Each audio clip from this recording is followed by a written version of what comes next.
Hai, kembali lagi bersama gua Vilo di channel kedua gua, Filosofi Vilo. Tak terasa sebentar lagi gua menua, memasuki umur 25 tahun.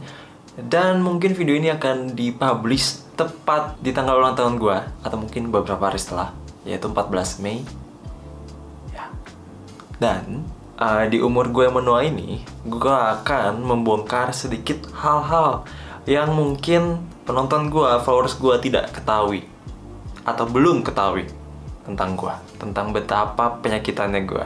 Jadi gue akan ngejelasin 5 penyakit yang gue miliki dari dulu hingga sekarang. Yang pertama, gue punya semacam kelainan, yaitu sebutnya kelainan gak sih? Ntar ada yang tersinggung. Bodoh amat, itu gue ini yang ngalamin. Gue ada obsessive compulsive disorder. Obsessive compulsive disorder atau gangguan obsesif kompulsif, pikiran berlebihan atau obsesi yang menyebabkan perilaku repetitif atau kompulsif. Gangguan obsesif kompulsif ditandai dengan pikiran tak masuk akal dan ketakutan yang menyebabkan perilaku kompulsif. Ini info umumnya, gue jelasin dulu biar kalian paham. Perawatan dapat membantu, namun penyakit ini tidak dapat disembuhkan. Kronisnya dapat bertahan selama bertahun-tahun atau seumur hidup. Membutuhkan diagnosa medis, tidak memerlukan uji atau pencitraan laboratorium. Jadi, gue baru tahu kalau gue punya OCD ketika gue kelas 3 SMA atau kuliah semester 1-2, gue lupa. Dari gue kecil sampai gue sekarang, gue itu punya masalah dengan perilaku kompulsif. Gue suka ngulang-ngulang banyak hal. Yang kemudian, suatu hari ketika gue bertemu dengan psikolog, gue baru dikasih tahu bahwa Vilo ini namanya OCD.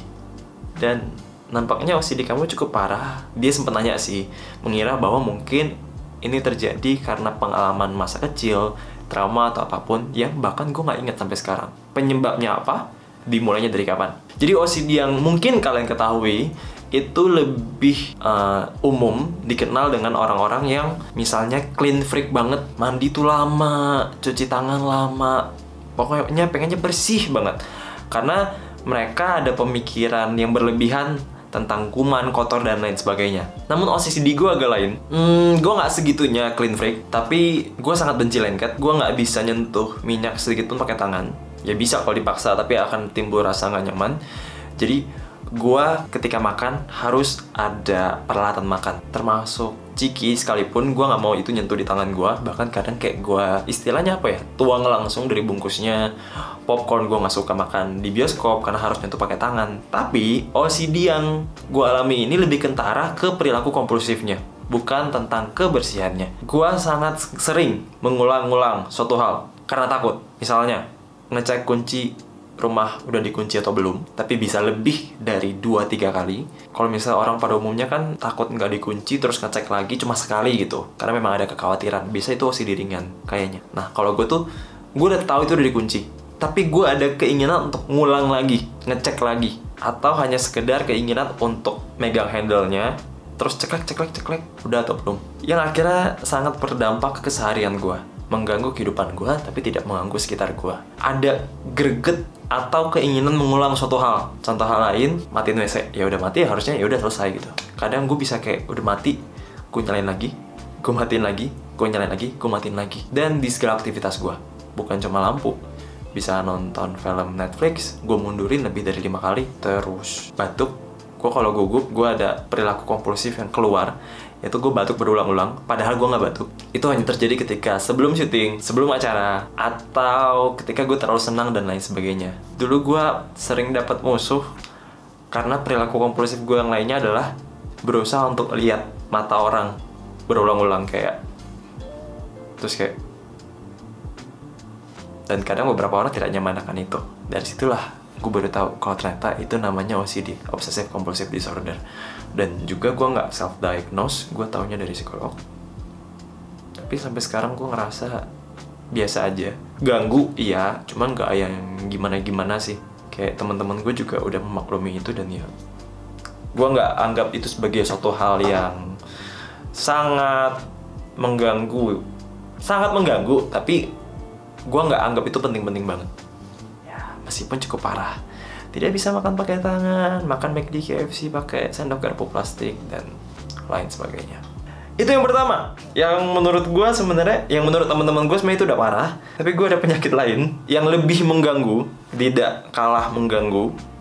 Jadi dulu gue sempat ngira bahwa gue itu sekedar kurang tidur aja, yang ngebuat gue akhirnya punya dry eye syndrome semasa gue hidup. Gue yang kadang kurang tidur, gue yang kadang cukup tidur. Mata gue tuh selalu kering hingga sekarang. Jadi gue nggak gitu bisa tahan lama sama lighting semacam ini, lampu yang terlalu terang. Makanya itu yang ngebuat gue lebih nyaman ketika kamar gue, tempat tinggal gue itu semuanya serba gelap. Bahkan kamar gue setting dengan lampu yang bisa diatur persentase keterangannya. Biasanya gue tuh stay di 20%, sebelum tidur dan masih nonton 5%, pas mau tidur 1%. Yang dimana menurut teman-teman gue itu tidak wajar. Mereka beranggapan bahwa itu seram dan horor, tapi sebenarnya gue lakukan itu untuk kenyamanan mata gue. Gue sangat benci sinar karena tidak kuat, keterangan dan lain sebagainya. Kayak misalnya siang bolong gue keluar nyetir gitu kan, itu mata gue kayak kaget banget. Dan paling parahnya itu muncul ketika gue kuliah. Pernah suatu hari dry eye syndrome gue kambuh banget, yang ngebuat gue nggak bisa beraktivitas. Naik Gojek aja ketika angin kena mata itu gue nggak sanggup buka. Dan akhirnya gue cek ke Jakarta Eye Center, rumah sakit khusus mata. Gue nanya kenapa mata gue seperti ini. Ternyata pas dicek dibilang sehat. Tapi yang anehnya adalah kelenjar air mata gue tidak bekerja dengan baik, yang ngebuat gue terlalu kering. Terus dia nanya apakah gue mandi selalu pakai air panas. Gue bilang ya kadang iya, kadang enggak. Terus ditanya juga apakah gue selalu dalam keadaan di bawah AC. Mostly iya, tapi tidak selalu gitu. Dan itu yang ngebuat gue harus bawa obat tetes mata kemanapun. Tapi bukan obat tetes mata yang gue beli di minimarket, enggak. Kayak kalau mereka nyebutnya air mata buatan, bukan obat tetes mata. Karena expirednya itu cuma 2-3 hari ketika sudah dibuka, yang harus dihabiskan. Dan gue selalu bawa itu kemana-mana ketika mata gue sudah terlalu kering. Jadi ketika kalian ngelihat gue pakai kacamata bolong atau tidak memakai kacamata, itu mengartikan mata gue sedang lelah. Kadang capeknya itu berkurang ketika gue ngelihat sesuatu tuh agak ngeblur, jadi sengaja. Penjelasannya, dry eye syndrome atau sindrom mata kering yang terjadi ketika air mata tidak mampu memberikan kelembapan yang memadai. Risiko tertular kondisi ini meningkat seiring usia. Kondisi ini juga terlihat lebih umum di kalangan wanita pasca menopause. Gue ngalamin ini dari SMA. Dapat ditangani oleh tenaga medis profesional, biasanya dapat didiagnosis sendiri, jarang memerlukan uji coba, reda dalam jangka waktu bulanan. Nah ini baru yang sindrom mata kering. Tapi kalau gue tuh udah di tahap yang memang parah.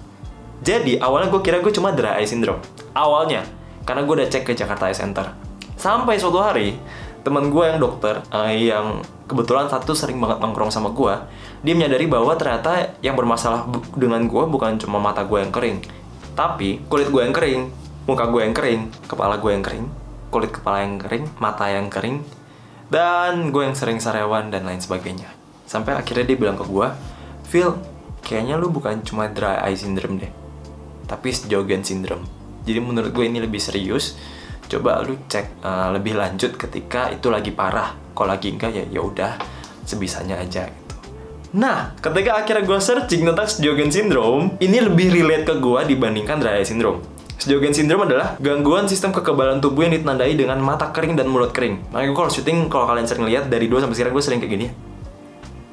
Karena bibir gue yang ngelupas. Gangguan ini menyebabkan sistem kekebalan tubuh menyerang sel-sel sehat yang memproduksi air liur dan air mata. Sjogren yang terjadi dengan gangguan lain semacamnya. Perawatan dapat membantu, namun penyakit ini tidak dapat disembuhkan. Membutuhkan diagnosis medis, seringkali memerlukan uji atau pencitraan laboratorium. Jadi awalnya gue ngira gue dry eye syndrome, jadi gue dikasih obat sama Jakarta Eye Center. Tapi tidak kunjung sembuh, hanya membaik. Dan yang gue kira harusnya gue cuma pakai air mata buatan yang berbulan-bulan, ternyata malah gue pakai hingga sekarang dan ngebuat hidup gue jadi lebih nyaman, lebih enak. Tapi memang dari ciri-cirinya itu kena semua. Kayak kulit keringnya itu berlebihan banget. Setiap sebelum syuting gue harus nyemprot muka, lap-lap, karena kayak ada putih-putih kulit ngelupas. Itu yang ngebuat gue mungkin kalau di kamera tampak sangat putih pucat. Bibir gue yang merah karena ngelupas setiap pagi, sering sariawan, kulit kepala yang ngelupas padahal gue rajin mandi dan lain sebagainya. Itu adalah 3 penyakit saya yang mungkin belum kalian ketahui, dapat bertahan selama bertahun-tahun atau seumur hidup. Gejala utama adalah mulut kering dan mata kering. Lebih sering terjadi pada orang yang berumur dewasa ke atas menuju tua. Aku juga nggak tahu kenapa gue bisa ngalamin ini ya. balik lagi gue nggak gitu ambil pusing selama ada solusinya. Kayak misal tadi OCD, ya udah solusinya gue makan pakai sendok garpu sempit, selesai. Minum aja kalau langsung lewat mulut gue kurang nyaman, gue lebih suka pakai sedotan. Terus mata kering, ya udah gue tinggal beli air mata buatan. Rambut kering, kulit kering, ya udah gue tinggal harus ngapain gitu. Lanjut ke yang berikutnya, ini yang keempat. Gue punya panic attack dan terkadang sangat terlihat. Awal mulai disadari oleh teman-teman gue, panic attack yang sangat berlebih. Kayaknya nyangkut ke OCD lagi. Ada pemikiran ketakutan yang berlebih. Misalnya gue kayak udah ngecek. Pokoknya setiap pergi tuh gue biasa kayak HP ada, dompet ada, semua ada. Gue jalan, terus tiba-tiba pas di tengah-tengah ada yang nggak ada, gue akan langsung panik. Paniknya tuh yang heboh banget, yang kelihatan banget panik. Terus tremor gue akhirnya makin meningkat. Jantung gue langsung deg-degan dan ngebuat gue nggak bisa mikir dengan jernih, kayak nyarinya asal dan segala macam. Makanya gue sering banget kehilangan barang, lupa naruh di mana, ingatan gue buruk. Dan teman-teman gue udah tahu, khususnya teman-teman dekat gue, kayak Jaxley, Gerald, mereka tahu kalau misalnya gue mau pergi, terus gue diburu-buruin, panic attack gue tuh bisa muncul dan akhirnya bener-bener ada barang yang ketinggalan. Ketika barang itu ketinggalan dan sebenarnya ada di rumah dan gue tahu itu ada di rumah, rasa panik dan rasa tidak nyaman itu muncul, yang ngebuat gue nggak bisa menjalankan aktivitas secara normal dan lancar sebelum gua ngelihat dan ngecek dan megang barang itu lagi. Tapi menurut internet, gua nggak nanya ini ke psikolog gua saat itu, cuma menurut teman gua yang psikolog dan menurut internet, biasanya OCD itu diikuti dengan anxiety.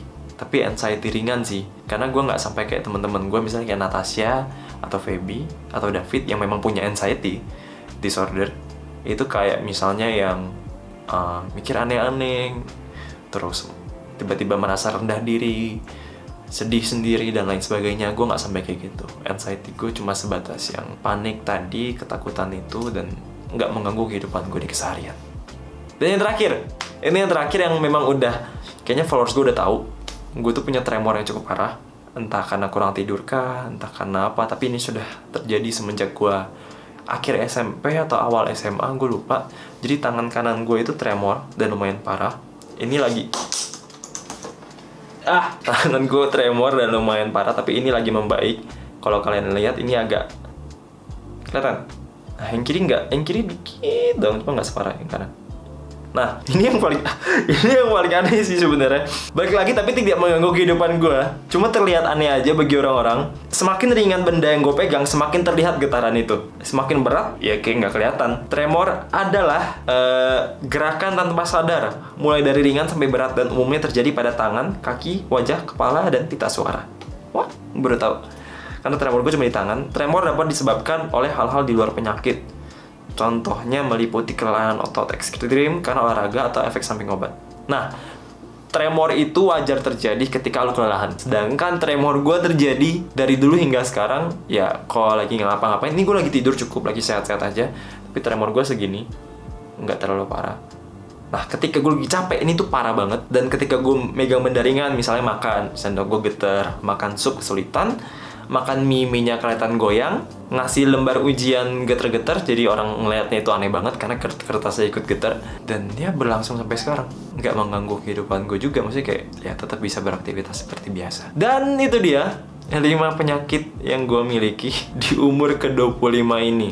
Sebenarnya ini konten yang tidak begitu berfaedah, tapi hanya untuk memberi info lebih jauh tentang diri gue, supaya kalian lebih bisa mengenal gue. Kayak kenapa gue kadang pakai kacamata bolong, selain karena insecure nggak pakai kacamata ya. Ini gue lagi berusaha tidak pakai, karena kalau kata Gerald, santai aja, terima aja, lebih percaya diri dan lain sebagainya. Tapi memang kalau gue pakai kacamata bolong, ya karena lagi capek sebenarnya. Tapi gue nggak rela kacamata itu dilepas, karena kadang gue ngerasa aneh. Ya, itu dia video gue kali ini. Terima kasih buat kalian yang sudah menonton dan membuang waktu kalian di channel ini. Next, channel kedua gue ini akan gue gunakan sebagai wadah untuk menciptakan konten-konten yang gue sukai atau hal-hal yang menurut gue penting dan menarik. Misalnya kayak kemarin video yang bahasa, itu memang entah kenapa gue suka dengan aksen dan hal-hal berbau itu. Nanti akan ada segmen-segmen lainnya, jadi ditunggu saja. Tapi jangan mengharapkan adanya konten horor di sini, karena konten horor hanya akan ada di channel pertama gue, Philo Sebastian. Dan untuk kalian yang ingin mengenal gue lebih jauh, kalian bisa follow media sosial gue di @philo_sebastian. Entah itu di Instagram, Twitter, TikTok, dan lain sebagainya. Jika kalian suka video ini, silahkan like. Jika tidak, silahkan dislike. Sampai ketemu di konten berikutnya. Bye. Dari gue 25 tahun.